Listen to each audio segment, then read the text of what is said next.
Hi guys, नमस्कार। मैं हूं मंजीत सिंह। तो इस समय हम लोग आरसीसी में कॉलम चैप्टर स्टार्ट किए हुए हैं और कॉलम में मैंने आपको जितने भी फॉर्मूले यूज होंगे वो सब मैं आपको बता चुका हूं और उसका जो डिज़ाइन स्टेप्स है वो डिज़ाइन कैसे करेंगे वो भी मैं बता चुका हूं। कॉलम का जो थ्योरी का कॉन्सेप्ट है वो भी पूरा बता चुका हूं। अब हम लोग क्वेश्चन सॉल्व करेंगे, न्यूमेरिकल सॉल्व करेंगे। तो आज मैं आपके लिए बहुत ही छोटे छोटे दो क्वेश्चन, जो कि बहुत ही सबसे कॉलम चैप्टर का जो बेस स्टार्ट होता है न्यूमेरिकल का वो यहीं से होता है। तो इस चैप्टर का सबसे छोटे से दो क्वेश्चन मैं लाया हुआ हूँ आपके लिए। तो चलिए देखते हैं। दो क्वेश्चन मैंने यहाँ बोर्ड पे लिखा हुआ है, इसको देखते हैं। A column has L is equal to 4 metre. एक कॉलम है जिसकी लंबाई कितना है, 4 मीटर। तो क्वेश्चन नंबर 1 सॉल्व करते हैं हम लोग और जो वैल्यू दिया गया उसको हम लोग लिखते चलेंगे, ठीक है। और क्वेश्चन को भी मैं आपको समझाते चलूंगा। कॉलम की जो लंबाई है L कितना है, 4 मीटर है। Both end are fixed. जो कॉलम है उसका जो बोथ एंड है वो कैसा है, फिक्स्ड है। और मैंने आपको बताया हुआ है कि इफेक्टिव लेंथ निकालने के लिए हमेशा कॉलम के दोनों एंड का कंडीशन दिया जाएगा, ठीक। तो जब बोथ एंड आर फिक्स्ड हो तो उसके लिए इफेक्टिव लेंथ कैसे निकालते हैं, if both ends are fixed. तो इस कंडीशन के लिए जो L इफेक्टिव आप निकालते हैं, कैसे निकालते हैं, 0.65 इंटू एल।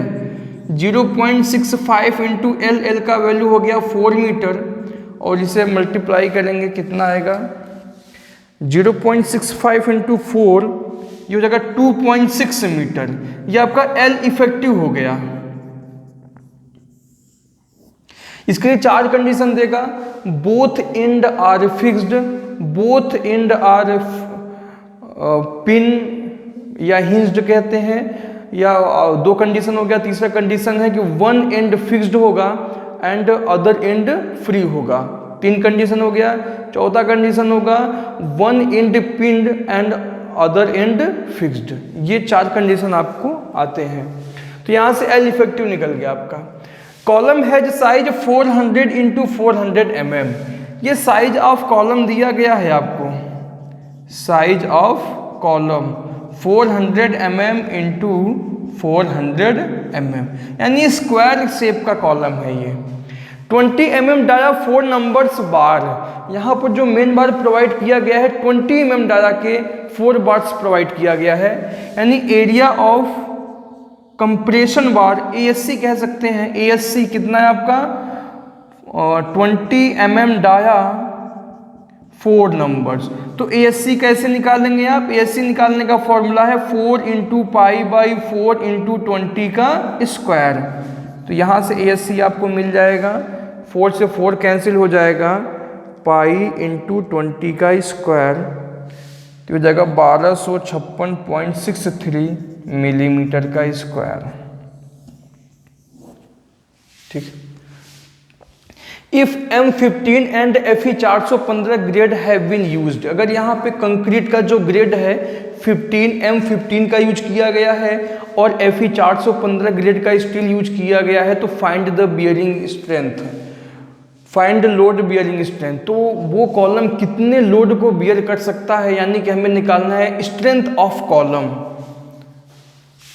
यहाँ पर देखिए कंक्रीट का ग्रेड जो है M15 यूज किया गया है और स्टील Fe 415 यूज किया गया है। आप IS कोड से देख लेंगे कि M15 के लिए जो सिग्मा CC का वैल्यू होता है वो 4 न्यूटन पर मिलीमीटर स्क्वायर होता है और Fe 415 के लिए सिग्मा SC का वैल्यू 190 न्यूटन पर मिलीमीटर स्क्वायर होता है। बात समझ में आई।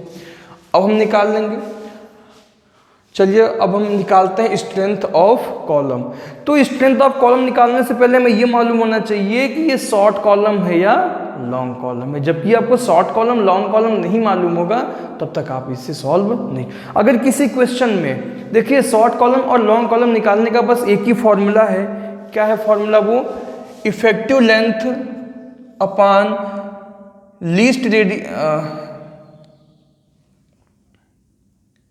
Least lateral dimension.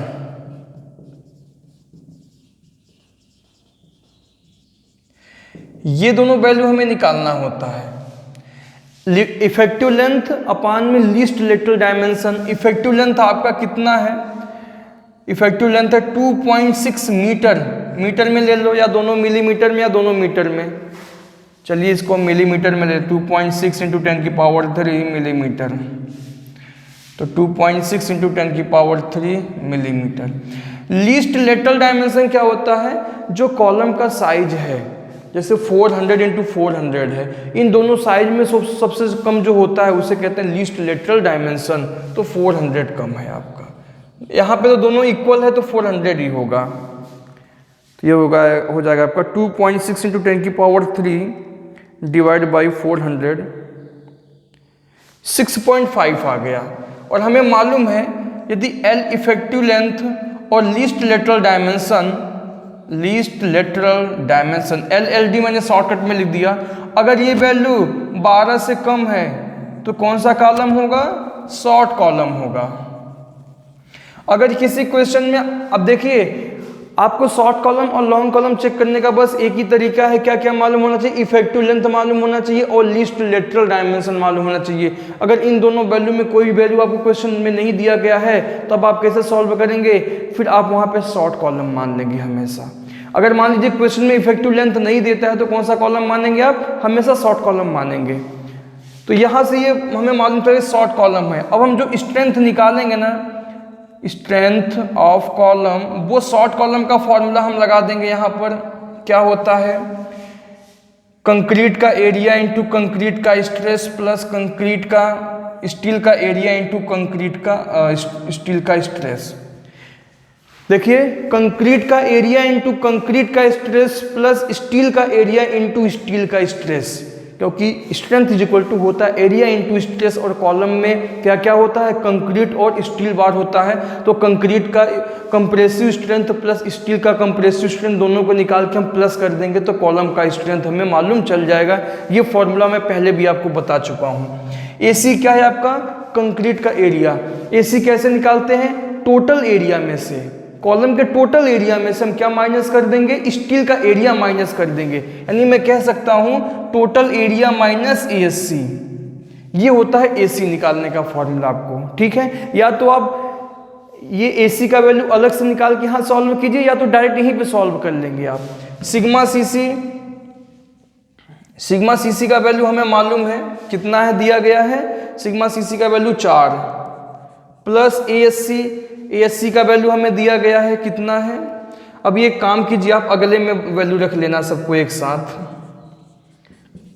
अब आप यहाँ वैल्यू रख सकते हैं। टोटल एरिया कैसे निकालते हैं? कॉलम का एरिया कैसे निकालेंगे? 400 इंटू 400 का है ना, तो एरिया निकालने का फॉर्मूला क्या है? Area is equal to 400 into 400 16 into 10⁴ हो जाएगा ये आपका, ये ठीक है। ये कॉलम का एरिया हो गया आपका।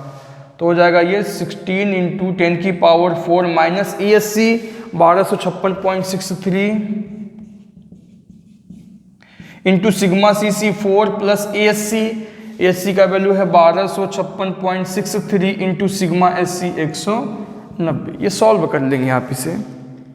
16 into 10⁴ minus 1256.63 into 4 plus 1256.63 into 190, ये हो जाएगा आपका 873 इंटू 10⁻³ न्यूटन। ये आंसर हो गया। बहुत ही सिंपल क्वेश्चन है, बहुत ज़्यादा टफ क्वेश्चन नहीं होता कॉलम में। बस आपको इसके फॉर्मूले मालूम होना चाहिए बस, बाकी ये टफ नहीं है आपके लिए, ठीक है।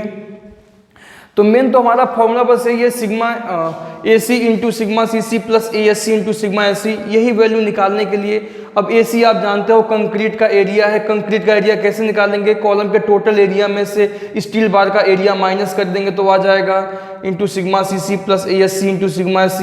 एरिया आप कॉलम कैसे निकालेंगे? स्क्वायर कॉलम है तो स्क्वायर का एरिया कैसे निकालते हैं? दोनों लेंथ का मल्टीप्लाई कर देते हैं। नहीं 400 इंटू 400 क्या हो जाएगा? 16 इंटू 10⁴ आ जाएगा। ये हो गया। ASC हमें पता है, बाकी सारा वैल्यू हमें पता है, बस मैंने लिख दिया यहाँ पर, ठीक है। चलिए क्वेश्चन नंबर 2 स्टार्ट करते हैं अब हम।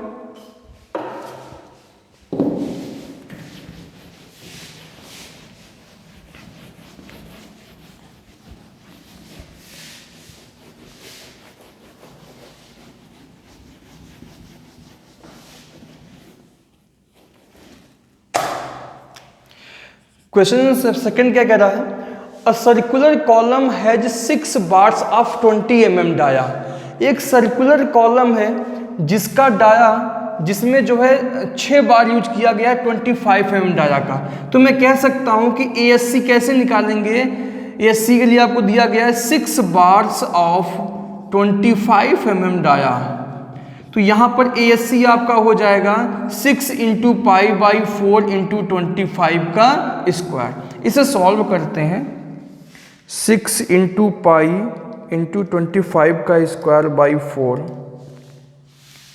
ये हो जाएगा 2945.24 मिलीमीटर का स्क्वायर। ASC हो गया आपका, ठीक है। अब देखिए ASC के बाद एंड हैज 400 mm डाया। जो कॉलम का डाया है वो कितना है, 400। Dia of column D is equal to 400 mm। तो कॉलम का एरिया हम कैसे निकालेंगे, एरिया निकालने का क्या फॉर्मूला है कॉलम का area, pi by 4 into dia का स्क्वायर। जैसे आपने स्क्वायर कॉलम के लिए निकाला था 400 इंटू 400 मल्टीप्लाई करके निकाले थे, वैसे ही हम कॉलम का एरिया सर्कुलर है तो कैसे निकालेंगे, पाई बाई 4 इंटू डाया का स्क्वायर।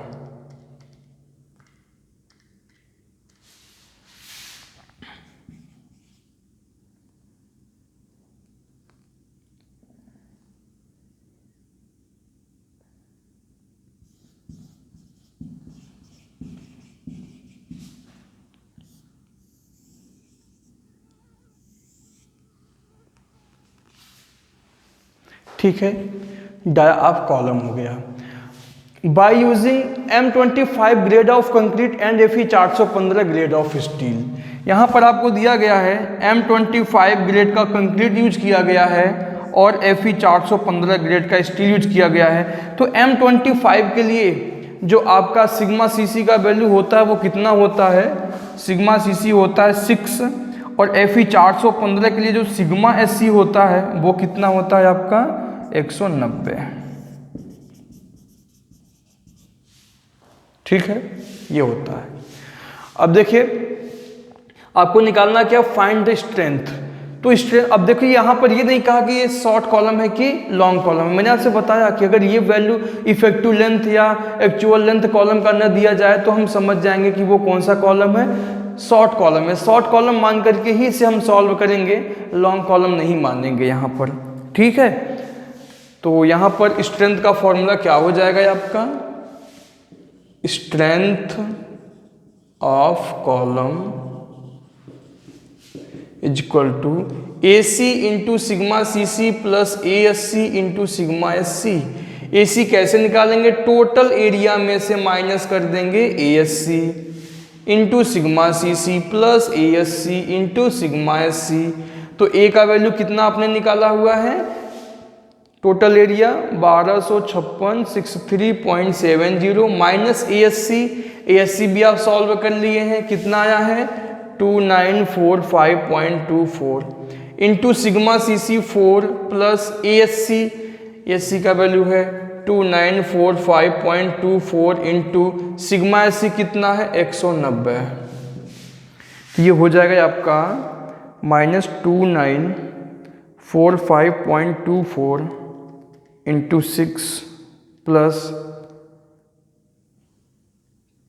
2945.24 इंटू 190। तो ये हो गया आपका 1295906.39 mm का है, ये हो जाएगा न्यूटन में।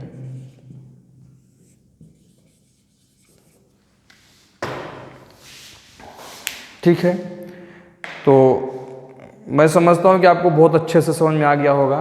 तो आज इस वीडियो में मैं आपको केवल 2 ही क्वेश्चन सॉल्व करूँगा, बाकी डिजाइन के क्वेश्चन और भी क्वेश्चन है। अब एक बात और यहाँ पे समझिएगा आप कि ये नहीं कहा कि इंडिपेंडेंट टाई बार यूज किया गया है कि स्पाइरल टाई बार यूज किया गया है, तो आप इंडिपेंडेंट टाई बार मान के हमेशा सॉल्व करेंगे।